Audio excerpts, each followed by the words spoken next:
So, welcome to, where are we? To Vera. In Portugal. Portugal. I've got, sorry, what's your name? My name? Yeah. Oh, my name's Kiel, and my last name's unpronounceable, so we can just skip it. He's a bike rider, does a lot of gravel riding. You Gravel. might know him, and we're going to do a bit of a bike check out. You're going to run us through what you're riding, because this year and last year... Yeah, well, this year's only just started, so... Well, it has, yeah. Do we count it?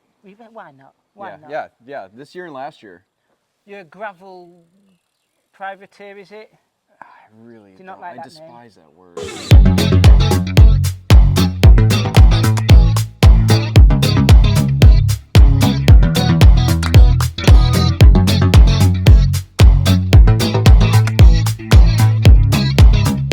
Run us through what you're riding then for the 2023. Yeah, this is actually my 22 bike, so it will be a different bike for 23, but roughly the same setup.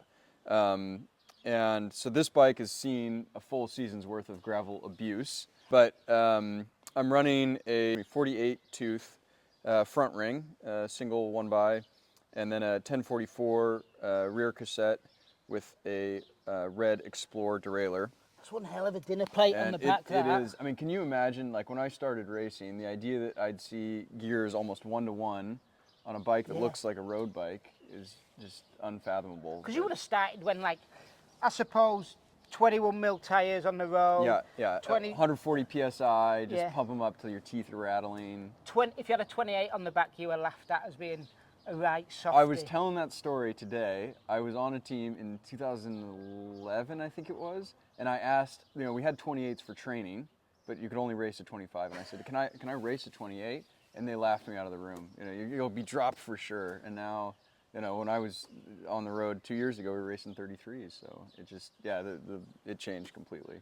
And I use this obviously at the races, but also on the road. I'll just swap out the wheels with a set that's got road tires on it, and continue to use the same gearing. And so what wheels are you using? These are the Bontrager RSL 37Vs, and they're a little bit wider inner. So you know, like these tires are 40 mil, and making sure you run them with the right width rim to get a tire that actually measures 40 mil is super important, especially because now some of the terrain, you know, it's getting spicier. And so, you know, making sure that tire is ballooning out to the right diameter is getting really important, and also playing around a lot more with tire pressures. Are you picky with your tire pressure? Oh yeah, that'll do. So I'm picky, but by feel. Really? I don't use the gauge. I do it by hand. You know, the old bottom out method. Your finger's got the PSI gauge in it. Yeah, but I do check it pretty regularly. Yeah. Now, do you ever run a mullet group set, much like your lovely haircut? In fact, I do. I frequently run a 1050 at home paired with a 46 tooth front chainring. And one of the things I love about this group set is it takes me about 10 minutes to swap that drivetrain out. What about up front? I see you've got the old blip buttons on the old bars. And is that an alloy bar? This is not. This is carbon bar. It does look a bit alloy, doesn't it? Looks abused. Yeah, I've done a fair bit. The only thing more abused than the bike is my poor body. Yeah, this is a pretty slick little setup here for my light. Yeah, pretty good, huh? That is wicked. I've not seen that before. Yeah, I set it up that way because when you're riding on the trail with your friends, you know, the last thing you want to do is blind them in the woods. Pretty big fan of the bento box. I'll use a frame bag occasionally for the big ride or fanny pack. Fanny pack. For you, British person, that sounds so wrong. What do you call it? Bum bag. Bum bag? Yeah. How's that any better than a fanny pack? Trust me, for a Brit it is. Okay, all right, we'll go with bum bag. I'm using the Attack Time pedals. Is that because you're sponsored by SRAM? And obviously SRAM now own Time. I was using these before that transition happened, and I found that, like, coming from a road background, I really struggled with mountain bike shoes and pedals. They just don't have that sort of like solid road feel. And these were the first pedals that I tried that I could actually kind of lock them down and get that that same feeling that I have on the road that I'm used to. So for a while I was racing all the gravel stuff on road pedals, and if it's dry you can get away with it, but you know, it was only a matter of time before that ended poorly. Yeah. Yeah. Right, give us do you know your bar width, stem length, all that? malarkey? This is a 100 mil stem, 40 centimeter bar, with the kind of classic curve. I don't actually Nice recall bit of offhand flair what on the there. acronym is for that on the bar, but I did try a little bit longer stem for some of the kind of like more like Kansas style gravel, where it's just you've got a lot of momentum and you're just kind of motoring along.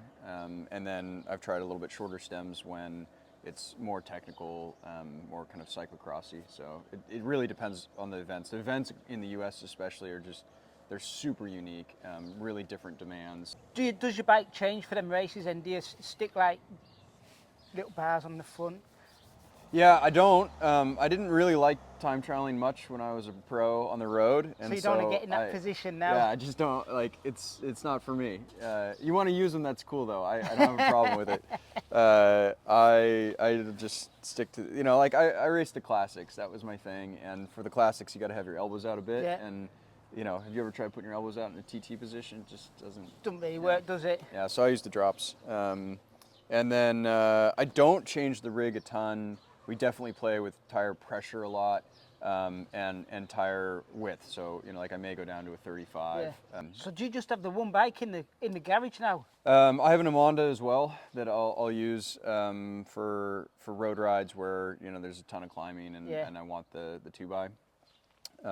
But this is primarily, in the winter, I'm pretty much exclusively riding this. There we have it then. One very nice bike.